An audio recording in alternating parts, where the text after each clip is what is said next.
నమస్తే.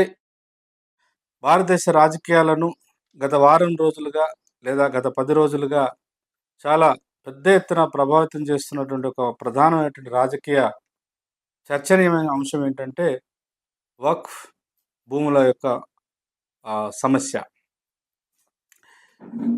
ఈ వక్ఫ్ సవరణ చట్టాన్ని 2025 ఏప్రిల్ 8వ తారీఖు నాడు తీసుకురావడం జరిగింది. భారతదేశంలో ఉన్నటువంటి అధికారంలో ఉన్నటువంటి బీజేపీ ప్రభుత్వం. దాదాపు గతంలో అధికారంలో ఉన్నప్పుడే ఈ వక్ఫ్ భూముల మీద ఈ వక్ఫ్ చట్టాన్ని పూర్తిగా సంస్కరించాలనే ప్రయత్నం చేయడం జరిగింది బీజేపీ ప్రభుత్వం.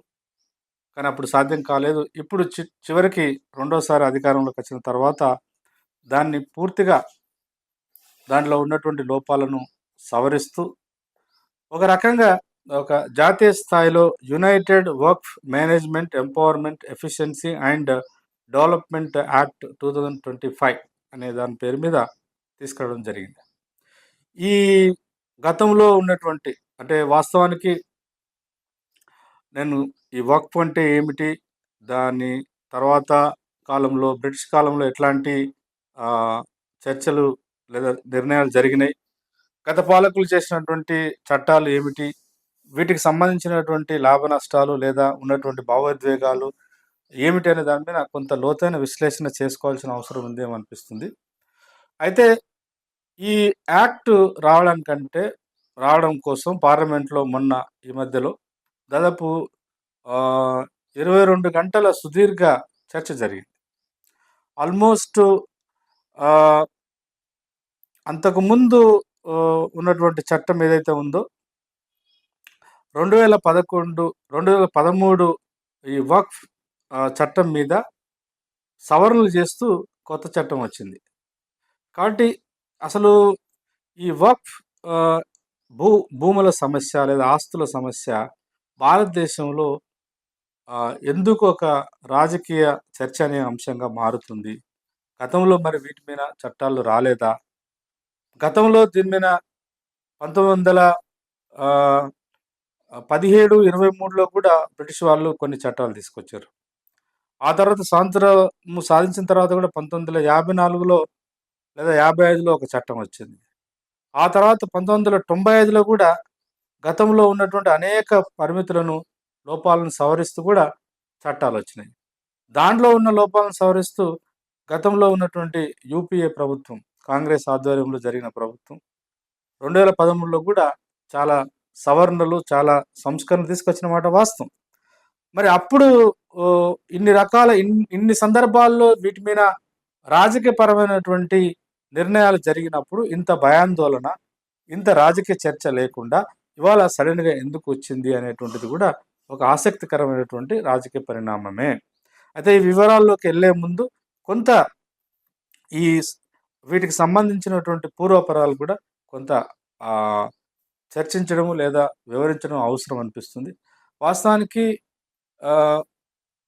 పెద్ద పత్రికలు దీని మీద ఈవెన్ కేంద్ర ప్రభుత్వం మొన్న ఈ చట్టం తీసుకొచ్చిన సందర్భంగా కొంత వివరణ ఇవ్వడానికి ప్రయత్నం చేసింది. కానీ బట్ యాక్చువల్గా ఈ సోషల్ మీడియాలో ఉన్నటువంటి కొన్ని ఇప్పుడు న్యూస్ మినిట్ లాంటిది, ది వైర్ లాంటివి చాలా వివరంగా దీని మీద అక్షరబద్ధం చేసి వ్యాసాలు చాలా గొప్పగా సాహిత్యాన్ని బయట తీసుకురావడం జరిగింది.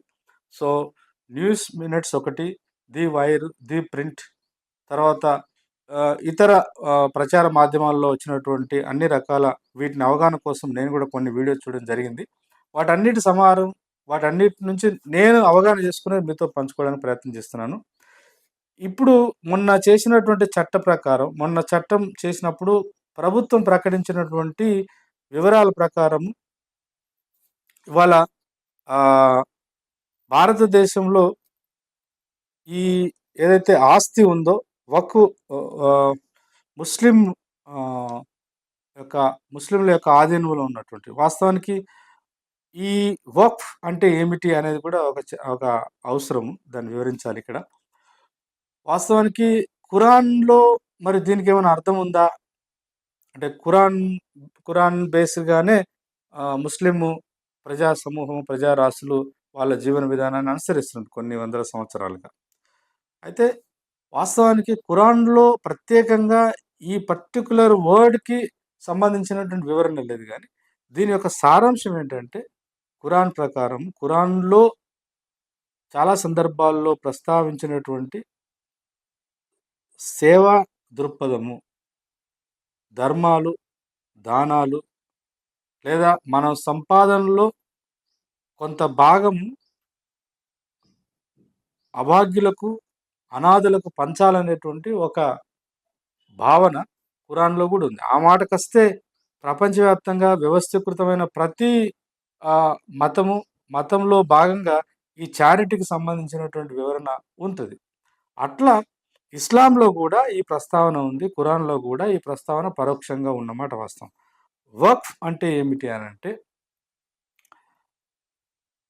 ఇస్లాము ఆలోచన కేంద్రంగా లేదా ఇస్లాం ప్రజలు లేదా ఇస్లాం ఆలోచన కేంద్రంగా పనిచేస్తున్నటువంటి వ్యక్తులు లేదా సంస్థలు లేదా ఇస్లాం మతము ఆధ్వర్యంలో చారిటీ వర్క్స్ కోసము ఇవ్వబడ్డటువంటి భూమి. దేవుడికి దానం చేసిన లేదా దేవుడి పేరు మీద దానం చేయబడ్డటువంటి ఆస్తులు. అది స్థిరాస్తి కావచ్చు, స్థిరాస్తులు కావచ్చు, ముఖ్యంగా భూమి కావచ్చు. అట్లా భారతదేశంలో ఎప్పుడో 1206 కాలంలోనే మొట్టమొదటిసారిగా ఒక ముస్లిం రాజు ఈ వక్ఫ్ అనేటువంటి ఆచారాన్ని భారతదేశానికి ఇంట్రొడ్యూస్ చేసినట్టు అరబ్ కంట్రీలో అది జరిగినట్టు, భారతదేశంలో కూడా ఆ తర్వాత కాలంలో వచ్చినట్టు కొంతమంది మేధావులు చెప్తున్నటువంటి మాట. అయితే ఏమిటి ఈ వక్ఫ్ చట్టము అంటే, దీన్ని మొన్న పార్లమెంట్లో చట్టం చేస్తున్నప్పుడు ముఖ్యంగా మన కేంద్ర ప్రభుత్వం అంటున్న మాట ఏందనంటే, ఈ చట్టం ద్వారా పేద ముస్లింలకు హుముద్ అంటే ఉర్దూలో, తెలుగులో దాన్ని అర్థము ఆశ, హోప్. అంటే ఈ United work management empowerment efficiency and development act ద్వారా ఇప్పటిదాకా పేద ప్రజలకి, పేద ముస్లింలకు న్యాయం జరగలేదు. కాబట్టి ఈ చట్టం ద్వారా దేశంలో ఉన్నటువంటి పేద ముస్లింలకు న్యాయం జరిగేటువంటి ఒక గొప్ప ఆశయంతోని ఈ చట్టాన్ని తీసుకొచ్చినామని చెప్పేసి అంటున్నారు. తర్వాత భారతదేశంలో దాదాపు కొన్ని లక్షల విలువ చేసేటువంటి స్థిరాస్తులు ఈ వక్ఫ్ ఆధీనంలో ఉన్నాయి. అవి కొన్ని నిరుపయోగంగా ఉన్నాయి. రాను రాను ఆ వస్తువుల నుంచి లేదంటే ఆ సంపద నుంచి రావాల్సినంత సంపద సృష్టించలేకపోతున్నది. దానికి గల కారణం ఏందంటే, ఆ వ్యవస్థలో ఉన్నటువంటి పూర్తి స్థాయి అవినీతి, బంధుప్రీతి అనేటువంటిది కూడా కొంత కారణం అని చెప్పేసి చెప్పడం జరుగుతుంది. ఇవాళ ఒక రకంగా చూస్తే దీంట్లో ఉన్నటువంటి మొత్తం వ్యవహారాన్ని, అంటే స్వాతంత్రంగా పూర్వం లేదా స్వాతంత్రం వచ్చిన తర్వాత కూడా ఇందాక నేను చెప్పినట్టు 1917, 1923, 1954, 64 ఇట్లా అనేక సవరణలు చేస్తూ వచ్చినాయి.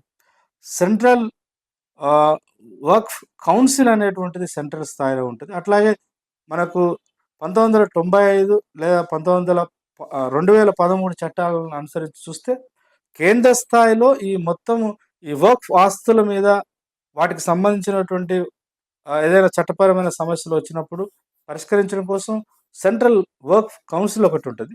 అట్లాగే వర్క్స్ బోర్డ్స్ అని ప్రతి రాష్ట్రంలో కూడా బోర్డ్స్ ఉంటాయి. దాంట్లో సభ్యులు ఉంటారు. ఈ చట్టం అనేటువంటిది అంతకుముందు ఉన్నటువంటి చట్టము. దానికి సంబంధించినటువంటి ఆస్తులకు సంబంధించి లేదా భూములకు సంబంధించినటువంటి ఒక లీగల్ ఇష్యూస్ వచ్చినప్పుడు 2013 యాక్ట్ ప్రకారము అందులో ఒక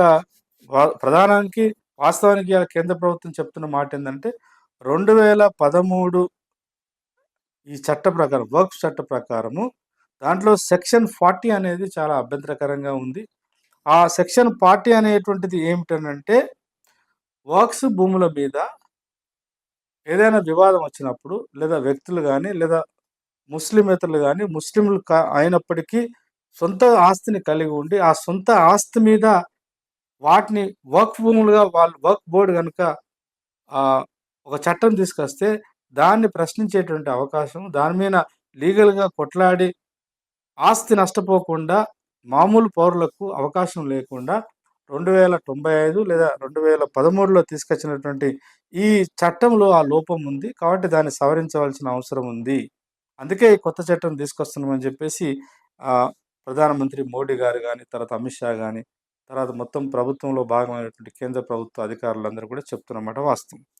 నిజానికి ఇవాళ ఈ వక్ఫ్ భూముల ద్వారా గత కాలం నుంచి అంటే వాళ్ళు చేపడుతున్నటువంటి యాక్టివిటీస్ ఏం లేవా అంటే చాలా చారిటీ పనులు జరుగుతున్నాయి. ముఖ్యంగా విద్యా సంస్థలను నెలకొల్పుతున్నారు.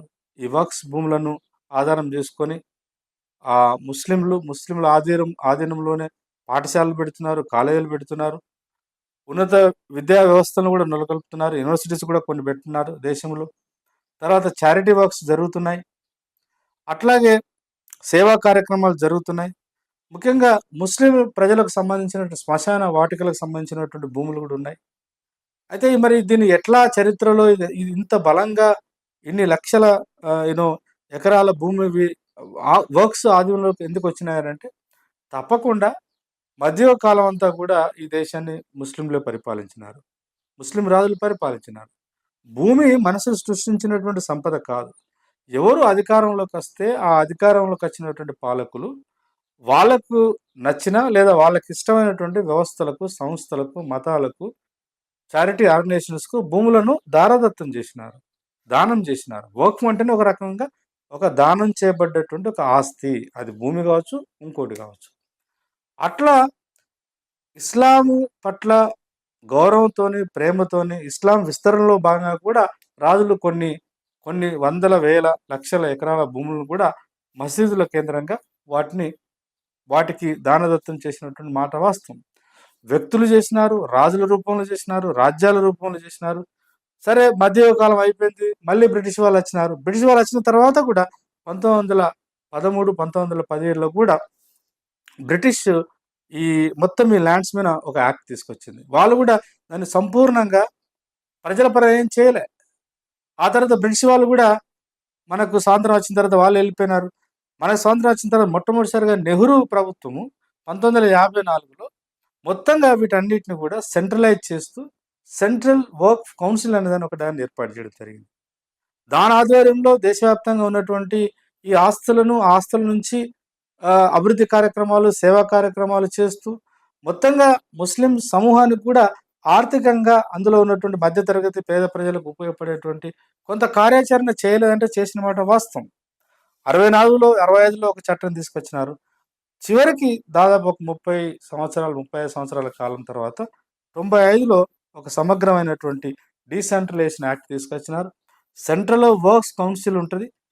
రాష్ట్రాలలో ఇండిపెండెంట్గా ఏ రాష్ట్రానికి ఆ రాష్ట్ర పరిధిలో ఉండేటువంటి ఈ వర్క్ ల్యాండ్స్ మీద కావచ్చు, ఆస్తుల మీద లోకల్ వర్క్స్ బోర్డు ఉంటుంది. దాంట్లో సభ్యులు ఉంటారు. అందులో కంప్లీట్గా ముస్లిం నేపథ్యం నుంచి ఉన్నవాళ్ళు, ఇస్లాము లేదా ముస్లిం నేపథ్యం ఉన్న వాళ్ళు మాత్రమే సభ్యులుగా, దాని యొక్క కౌన్సిల్ మెంబర్స్గా లేదా డైరెక్టర్స్గా ఉంటారనేటువంటిది 1995 మరియు 2013 యాక్ట్ యొక్క దాని యొక్క సమ్మరీ.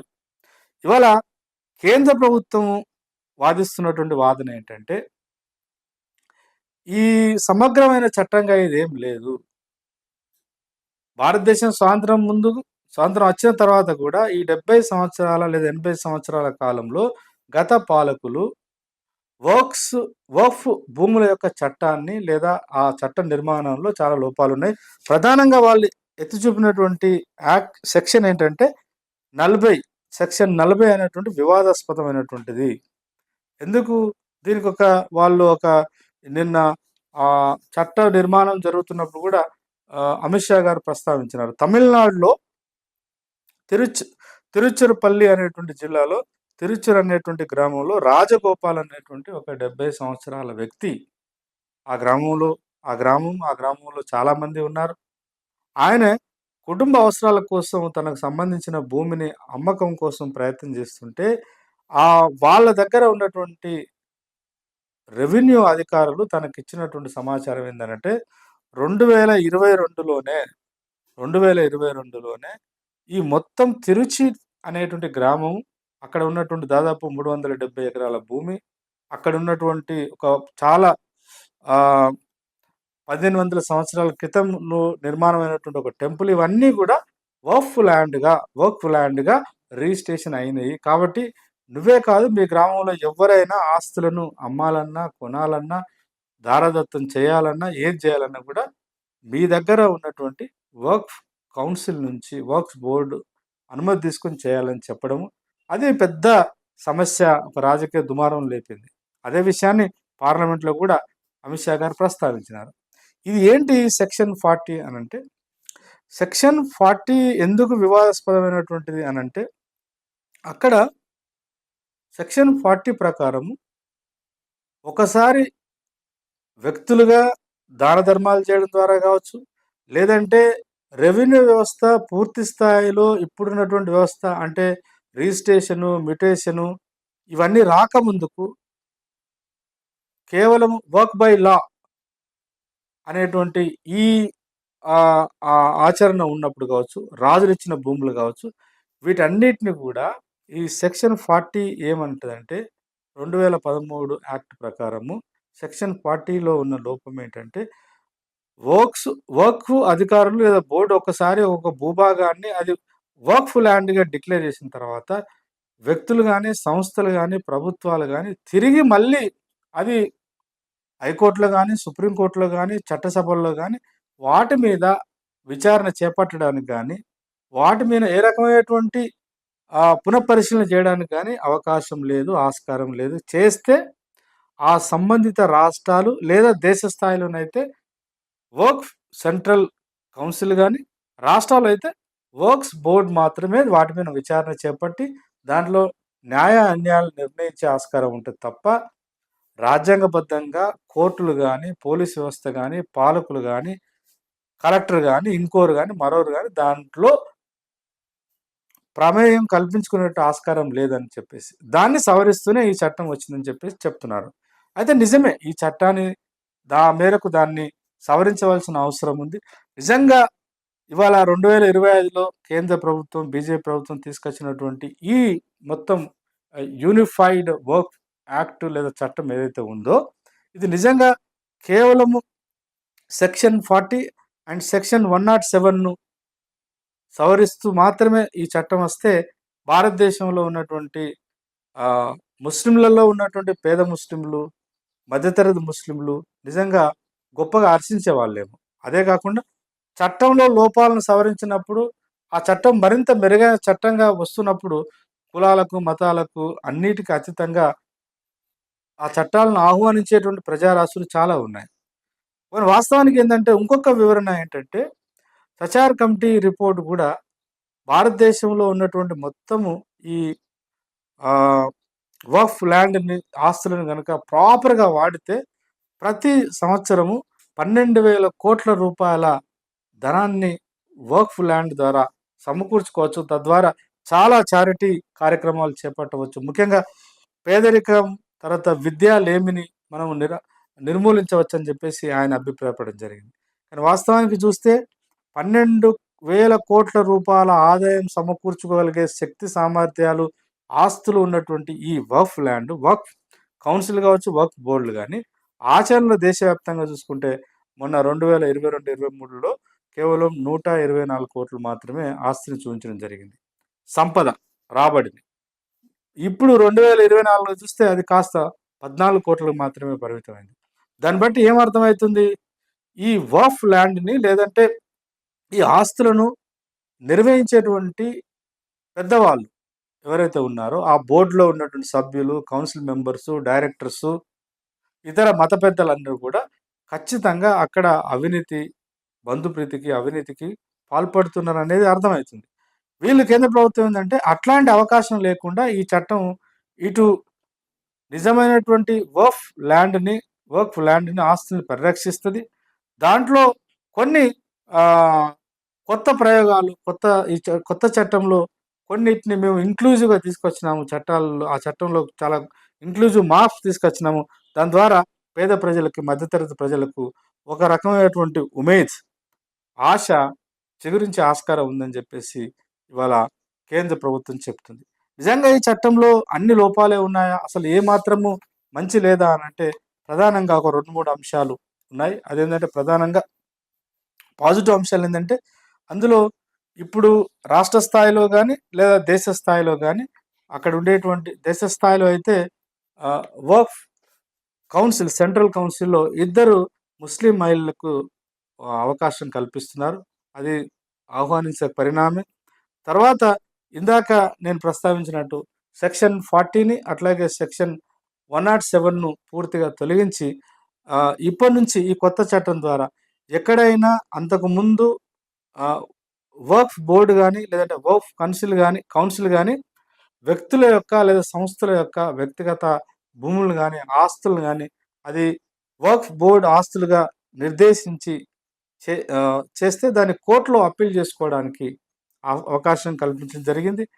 దీని ద్వారా తప్పకుండా ఎక్కడైనా చారిత్రకంగా ఎట్లాంటి ఆధారాలు లేకుండా కేవలం మౌఖికంగా లేదంటే గతంలో ఉండేటువంటి ఆధారాలను పెట్టుకొని తర్వాత కాలంలో అనేక పరిణామాలు జరిగి గ్రామాలు లేదంటే వ్యవసాయ భూములను ఒకవేళ ఎక్కడైనా ఈ వర్క్ బోర్డు కానీ లేదంటే వర్క్ కౌన్సిల్ కానీ ఆక్రమిస్తే వాటిని ఛాలెంజ్ చేసి కోర్టు ద్వారా న్యాయం పొందేటువంటి ఒక వెసులుబాటు ఈ చట్టం కల్పిస్తుంది.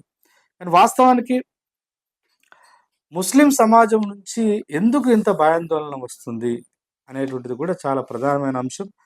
ఏమిటి ఆ భయాలు అంటే ప్రధానంగా ఈ చట్టంలో పైన ప్రస్తావించినటువంటి ఇందాక ప్రస్తావించిన 2 అంశాలతో పాటు ఈ మొత్తము అది రాష్ట్ర స్థాయిలో లేదా కేంద్ర స్థాయిలోనైనా ఈ వర్క్ ఆస్తిపాస్తుల యొక్క వివరాలను మానిటర్ చేయడంలో నాన్ ముస్లింలకు అవకాశం కల్పిస్తున్నారు. అంటే అది భూమి అయినా లేదంటే స్థిరాస్తులైనా చరాస్తులైనా భూమి రూపంలో ఉండే ఆస్తి అయినా ఏదైనా ఒక ప్రత్యేకమైన మత విశ్వాసాలను కలిగినటువంటి ప్రజారాశులకు సంబంధించినటువంటి వ్యవహారము. కాబట్టి ముస్లిం ప్రజలకు సంబంధించినటువంటి ఈ వక్ఫ్ విలువలను ఆస్తులను పంపకము లేదా వాటి నిర్వహణ విషయంలో నాన్ ముస్లింలకు ఎందుకు అవకాశం కలిగిస్తున్నారు? ఈవెన్ అది ఫండమెంటల్గా రాజ్యాంగబద్ధంగా కూడా ఫండమెంటల్ రైట్స్లో ఆర్టికల్ 25 నుంచి 28 వరకు మత స్వేచ్ఛ ఉంది. ఆ మత స్వేచ్ఛలో భాగంగా ఆర్టికల్ 26 ప్రకారము ఏదైనా ఒక మతము ఆ మతం యొక్క ఆశయాలు లేదా విశ్వాసాల మేరకు సాంప్రదాయాల మేరకు ఆ మతానికి సంబంధించిన చారిటీ వర్క్స్ చేసుకునేటువంటి స్వేచ్ఛ ఉంది. కాబట్టి ఒక రకంగా కాన్స్టిట్యూషనల్గా చూసినా కూడా ఇది అన్కాన్స్టిట్యూషనల్గానే ఉంది. నాన్ ముస్లింలకు అక్కడ స్థానం కల్పించడం అనేటువంటిదని. అట్లాగే ఈ మొత్తం వ్యవహారాన్ని పరిరక్షించడంలో ఇంతకుముందు కేవలము ముస్లింలు మాత్రమే దాంట్లో సభ్యులు ఉండేది. ఇప్పుడు కంప్లీట్గా డిస్ట్రిక్ట్ కలెక్టర్కు ఆ నిర్ణయాధికారంలో మొత్తం వ్యవహారంలో పూర్తి స్థాయి భాగస్వామ్యం కల్పించడం కూడా ముస్లింల నుంచి వ్యతిరేకత వస్తున్నది. థర్డ్ పాయింట్ ఏంటంటే ఇప్పటి నుంచి ఎవరైనా వ్యక్తులు కానీ సంస్థలు కానీ అంటే ముస్లిమేతర ప్రజలు లేదా ముస్లింలు అయినప్పటికీ వర్క్ ల్యాండ్ లేదంటే ఏదైనా దానాలు ధర్మాలు చారిటీ వర్క్స్ చేయాలి వర్క్స్ రూపంలో అంటే ఆ వ్యక్తి లేదా ఆ వ్యవస్థ 5 సంవత్సరాలుగా ఇస్లామిక్ ఆచార వ్యవహారాలను ఇస్లాంను నమ్ముతున్న వాడిగా 5 సంవత్సరాలుగా తను జీవిస్తున్నట్టు ప్రభుత్వం నుంచి ఒక సర్టిఫికేట్ తీసుకున్న వాళ్ళు మాత్రమే ఈ వక్ఫ్ రూపంలో దానాలు చేయడానికి ఆస్కారం ఉంటుందని చెప్పేసి చెప్పడం. అంటే ఈవెన్ ముస్లిమ్స్ కూడా నాన్ ముస్లిమ్స్ గతంలో రాజరిక వ్యవస్థలు ఉన్నప్పుడు రాజులు చాలా సంపదను కొంత మేరకు అప్పుడున్నటువంటి వ్యవస్థలో భాగంగా దాన ధర్మాలు చేసిన మాట వాస్తవం. అంతెందుకు కేంద్రంలో మొన్న పార్లమెంట్లో గౌరవ మంత్రి గారు అమిత్ షా మాట్లాడినటువంటి ఎగ్జాంపుల్ ఏదైతుందో తిరుచుల్ అనే గ్రామం కూడా వాస్తవానికి అక్కడ అంతకుముందు పరిపాలించినటువంటి ఒక రాణి ఆ గ్రామాన్ని అప్పుడు ఆ గ్రామంలో ఉన్నటువంటి మొత్తం గ్రామాన్నే అక్కడ ఉన్నటువంటి వక్ఫ్ ల్యాండ్గా డిక్లేర్ చేసిన డీటెయిల్స్ కూడా మళ్ళీ బయటపడ్డాయి. కాబట్టి రాజరిక వ్యవస్థలు అట్లాంటి ప్రయత్నం చేసినాయి. ఇప్పుడు ప్రజాస్వామ్యంలో ఎవరైనా if they believe in Islam non ముస్లిం అయినప్పటికీ ఎక్కడైనా అక్కడ చారిటీ బాగా జరుగుతుంది లేకపోతే అక్కడ ఉన్నటువంటి ఆ ప్రజలకు సేవ చేయాలి, లేదంటే అలా సేవ చేయడం ద్వారా మాకు మంచి జరుగుతుందని నమ్మినటువంటి నాన్ ముస్లిమ్స్ ఎవరైనా, లేదా ముస్లింలు ఎవరైనా ఇప్పుడు వాళ్ళకి సంబంధించిన వ్యక్తిగత ఆస్తులను, సంపదను మసీదు కేంద్రంగా వర్తింపజేయాలి. వక్ఫ్ ల్యాండ్‌గా, వక్ఫ్ భూములుగా, వక్ఫ్ సంపదగా గుర్తించాలనంటే వాళ్ళు సర్టిఫికేట్ తీసుకొచ్చి చేయాల్సినటువంటి అవసరం ఉంది అని చెప్పడం. తర్వాత ఈ మొత్తం ఇప్పటివరకు భారతదేశంలో అందుబాటులో ఉన్నటువంటి ఈ వక్ఫ్ ఆధీనంలో ఉన్న ఆస్తిపాస్తులన్నిటిని కూడా 6 నెలలలో డిజిటలైజ్ చేసి, ఆన్‌లైన్ చేసి డిజిటలైజ్ చేయాలి. 6 నెలల లోపు చేయకపోతే చేయలేదనంటే ఎందుకు డిజిటలైజ్ చేయాలంటే నీకు సరైనటువంటి ఆధారాలు ఉంటే మాత్రమే డిజిటలైజ్ చేయడానికి ఆస్కారం ఉంటది. కాబట్టి డిజిటలైజేషన్ గనక చేయకుండా మిగిలిపోయినటువంటి భూములన్నిటి కూడా నాన్ ముస్లిం ఆస్తులుగా డిక్లేర్ చేసేటువంటి ఒక ప్రమాదం ఉందని చెప్పేసి ముస్లిం సమాజం నుంచి ఒక భయాందోళన ఉంది. అట్లాగే ఇంకొక ఐదో అంశం ఏందంటే సెక్షన్ 107ను తొలగించడం అనేటువంటి. ఇంతకుముందు ఈ 107 సెక్షన్ ఏందనంటే వాస్తవానికి భారతదేశంలో రాజ్యాంగం ప్రకారం ఏందనంటే ఒక దీన్ని ఏమన్నారు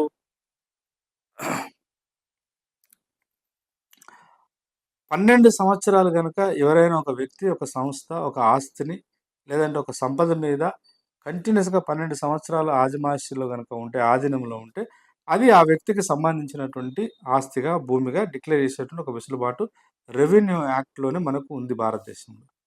కానీ ఈ 2013లో వచ్చినటువంటి యూపీఏ గవర్నమెంట్ తీసుకొచ్చినటువంటి చట్టంలో, వక్ఫ్ చట్టంలో సెక్షన్ 107ను చేర్చి ఆ సెక్షన్ 107 ప్రకారము ఒకసారి